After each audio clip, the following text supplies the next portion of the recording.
அப்படின்றது ஒரு edited episode. இந்த மாதிரி ஒரு எபிசோட விஜய் டிவியில் போடுவாங்கன்னு நான் சத்தியமாக எதிர்பார்க்கவே இல்லை. நான் ரொம்ப பிஸியாக எங்களுடைய வீட்டு திருமண விழாவில் இருந்தேன். விஜய் டிவியிலேருந்து எனக்கு கால் பண்ணி இந்த மாதிரி ஒரு ஷோ பண்ணுறோம், நீங்கள் கெஸ்ட்டாக வாங்க, இந்த மாதிரி உங்கள் வீட்டில் இருக்கிற நாய் பற்றி பேசுங்க, ஆஸ் அ டாக் லவராக வாங்க அப்படின்னு கூப்பிட்டாங்க. நான் சொன்னேன், ஆர்குமெண்ட்டாக இருந்தால் நான் தயவு செய்து வரல, நான் ரொம்ப பிஸியான ஒரு விஷயத்தில் இருக்கேன் அப்படின்னு. அதெல்லாம் இல்லை சார், ஆஸ் அ டாக் லவராக வந்து உங்கள் ஒப்பீனியன் மட்டும் சொல்லுங்க அப்படின்னு அவங்க சொன்னாங்க. அந்த கான்வர்சேஷன்லாம் நான் வச்சுருக்கேன். ஓகே, ஆனால் அங்கே போனால் என்னை சரியாக பேசவே விடலை.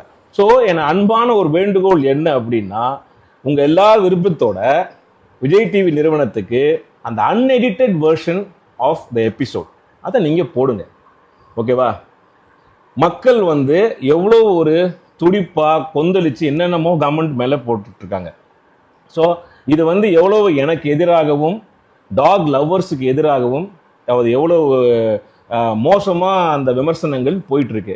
ஆக்சுவலாக நான் நிகழ்ச்சிக்கு வந்ததுக்கான முதன்மை காரணம் நான் வந்து டாக் மேலே வச்சிருக்கிற அன்பும் பற்றும் தான் முதல் காரணம். ரெண்டாவது, இந்த மாதிரியான ஒரு சென்சேஷனல் இஷ்யூ போயிட்டு இருக்கும்போது டாக் ஹேட்டர்ஸுக்கும் சரி டாக் லவ்வர்ஸ்க்கும் சரி பொதுவாக இந்த சமுதாயத்துக்கு நம்ம இந்த விஷயத்தில் ஒரு தீர்வு கிடைக்கும் அப்படின்ற ஒரு நம்பிக்கையில் தான், அதுவும் கோபியுடைய ஷோ அப்படின்னு நம்பிக்கையில் தான் நான் வந்து என்னோட நேரத்தை ஒதுக்கி இந்த இடைப்பட்ட நேரத்தில் வந்து அந்த நிகழ்ச்சிக்கு வந்து அது எல்லாருக்குமே தெரியும். அவங்க ஆச்சரியமே கேட்டாங்க, என்ன சார் வீட்டில் கல்யாணம் வச்சுட்டு நீங்கள் வந்தீங்களா நாய்க்காக அப்படிலாம் கேட்டாங்க.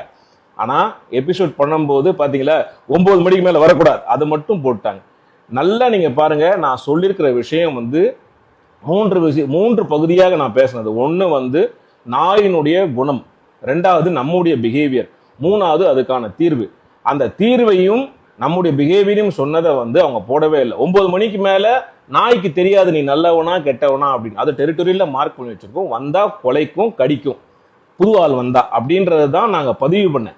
ஆனால் வெறும் 9 மணிக்கு மேலே வரக்கூடாது, 11 மணிக்கு கூட யாருமே ஏரியாக்குள்ளே வரக்கூடாது அப்படின்னு கட் பண்ணி அவர் கேட்ட கேள்வி ரியாக்ஷனில் இதை வந்து போட்டிருக்காங்க. நீங்கள் பார்த்த எபிசோடு வந்து ஒரு சினிமா தான், எல்லாரும் கட் பண்ணி ரியாக்ஷனோட போட்டிருக்காங்க. ஸோ இதனால வந்து பார்த்தீங்கன்னா ஒரு நாய்க்காக பேச வந்தவங்க எல்லாமே இன்னைக்கு ட்ரோல் செய்யப்படுகிறாங்க.